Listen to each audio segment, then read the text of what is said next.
In leadership, there are many situations where you'll be required to think and speak clearly on the spot. In business meetings, if someone asks for your opinion, in a public presentation, during the Q&A session, if someone asks you a complex question, or just in simple small talk with colleagues, it might be difficult to know what to say to just keep the conversation going. And if you're not trained in the right way to be able to think and speak clearly in those impromptu situations, it can be pretty scary when you're facing them. You probably get stressed and anxious and your mind freezes, and then you just don't know what to say. Sometimes you don't say anything at all. Or if you do speak, what you do say, it comes out muddled and confused. I want to help you avoid this domino effect by teaching you several ways that you can think and speak clearly on the spot, and that's what I'm going to reveal to you right now in this video. One of the first things that you need to do in order to think and speak clearly on the spot is to prep your mind so that you can actually think clearly and speak clearly in impromptu situations. And one of the most effective ways to prep your mind to be able to do this is to read, and to read regularly as well. Now, reading is really important for a number of reasons. First, it fills your mind with new vocabulary. It fills your mind with organized ideas that the writer, that the author has spent time actually organizing themselves. It fills your mind with new sentence structures and different sentence structures and ways of explaining things that you probably would have never used or never even thought of before. All of this, as you read, is pulled into your thought process. It is pulled into your mind, and it sits there, it digests. And then when you go to speak, when the occasion comes up, the right moment to use a particular vocabulary or a particular sentence structure, you will be able to tap into that knowledge that you have built up. Now, you're probably asking yourself, well, what books should you read? Well, I recommend that you choose books that have an academic or more formal writing that's used in them, because these will expose you to more structured communication, which is exactly what you need to learn if you want to be able to think clearly and speak clearly on the spot in impromptu situations. So you could choose biographies, you could choose business books, you could choose literature, you could choose books about history. It could be a variety of different topics, but it absolutely needs to have a more elevated level of English. So more academic or more formal writing is highly recommended here. Personally, I like books that are written from the 40s or 50s, 60s, and sometimes even earlier than that, because I find that they use a much higher level of writing. The authors sound just a lot more intelligent, and the writing is a lot more formal as well. So I found reading those books, I pick up a lot more vocabulary that I would have never thought of before, and phrases that have been really helpful and that I've actually used in my YouTube videos or in my social media posts or whatever writing that I have done. And I do find that the higher level of English and the higher level of communication and structured communication, it does come through when I actually go to speak and when I go to communicate to other people. So these are the types of books that I'd highly recommend you to look at getting. Now, when you read books, I don't want you to be passive about it. I want you to be active when you're actually reading these books, because that's how you're going to get the most from them. Now, passive reading is where you open a book and you're just reading. Sometimes you're not even really thinking about what you're reading. You're just actually reading the words and nothing much sinks in. So that is passive reading. Whereas active reading is where you open your book and you are reading, and as you read, you highlight key points that you want to remember, or you take notes in some way. You're being active about what you're learning here. You're underlining vocabulary, you're highlighting sentence structures or phrases or ideas, ways of explaining things that the author has used and spent time to organize those thoughts clearly. You're highlighting all of this and taking note of it as well. And this is the only way you're actually going to expand your vocabulary, expand your sentence structures, expand your knowledge when it comes to more structured and higher level communication. The only way you're actually going to be able to really make those things sink in, so that when you need to use them at a later time, you can actually tap into them, you can recall them, and you can use them in your communication. I guarantee you it will be a lot more effective for you, and you will definitely see a lot more improvement in your communication if you read in this way. But if you really want to level up your communication, then you should shouldn't just stop at reading. You should absolutely take it one step further and you should write about what you have just read.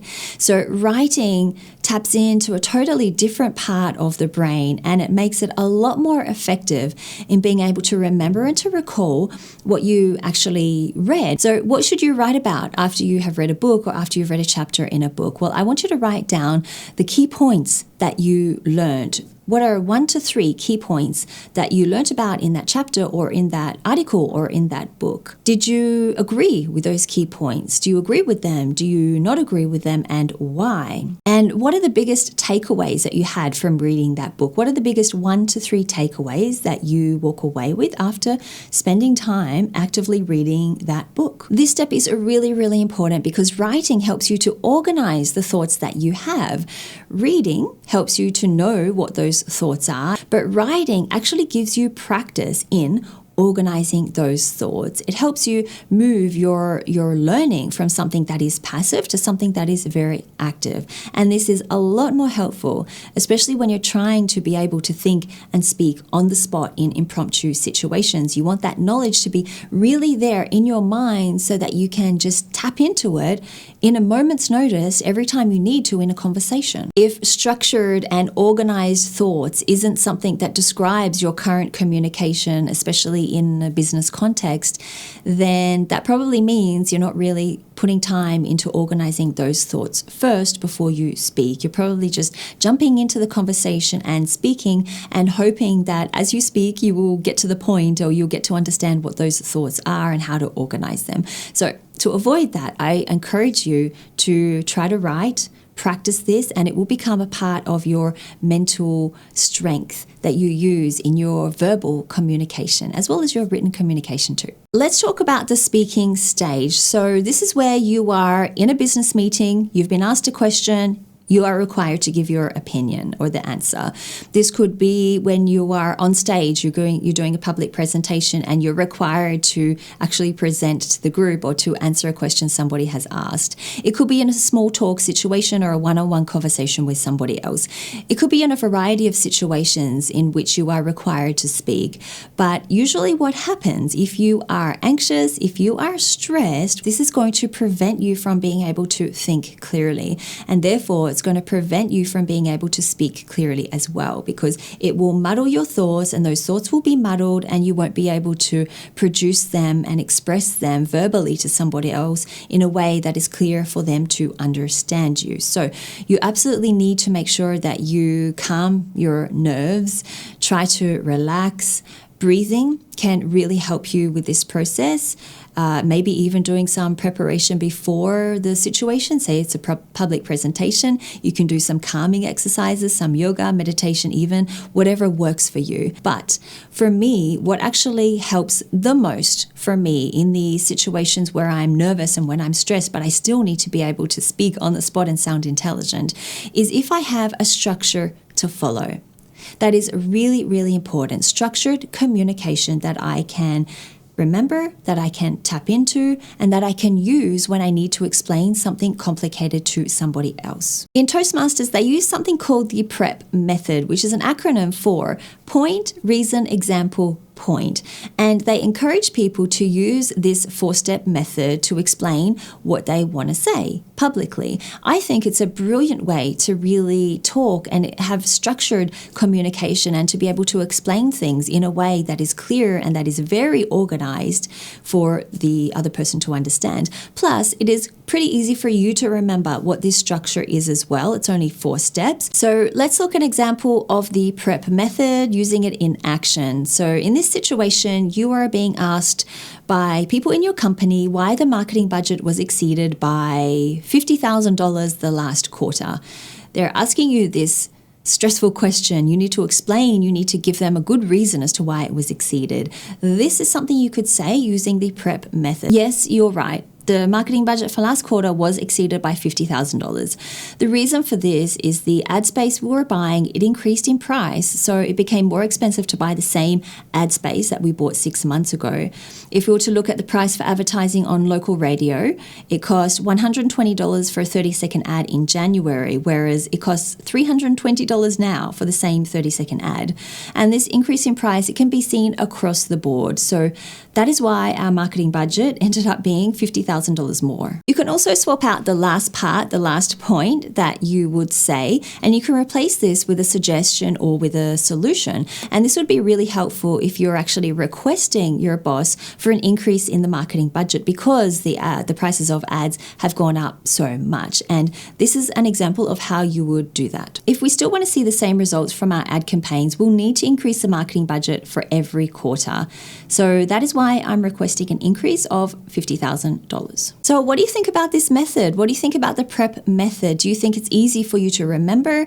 Do you think it's a good way for you to be able to explain things in a clear way and in an understandable way for the listener? Let me know what you think about this method in the comments below. So far in this video, we've only talked about your communication, what you should say, how you should come across, what message you want to give to the other person.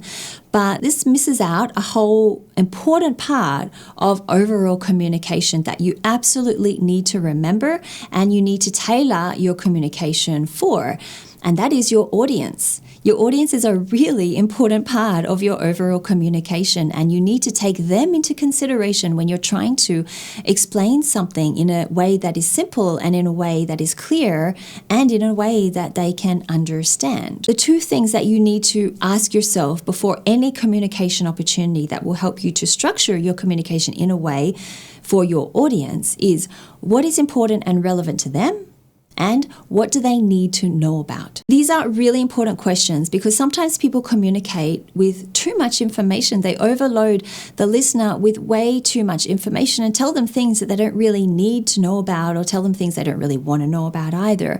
So you need to keep your communication laser focused for the audience because this helps them to walk away with a clearer message of what you're saying. It helps to prevent your message being diluted in other information that's not really interesting or relevant or important for them to know about. I want you to think of it like a communication sieve. You know, as though you were baking a cake, you put flour through a sieve to really sort out the good parts of the flour and to remove any particles that you don't want in the cake. Think of your communication in the same way. Put it through a sieve so that only the most important parts of your communication come out, and that is what the listener hears. If you liked what I shared in this video and you want to learn more from me, then I encourage you to join my newsletter, which is something that I send out on a regular basis. The link for that is in the description below. You will also get a free gift, free PDF download if you join. Thank you to all my channel members. I am so grateful that you are a part of my channel membership and you are really helping me to continue to create these videos. Now, the next two videos that I want you to watch, well, they are the same ones that I mentioned earlier in this video. So you'll see them up here on the screen, and I will also put them in the description below so you can go and take a look at them now. Thank you so much for watching this video.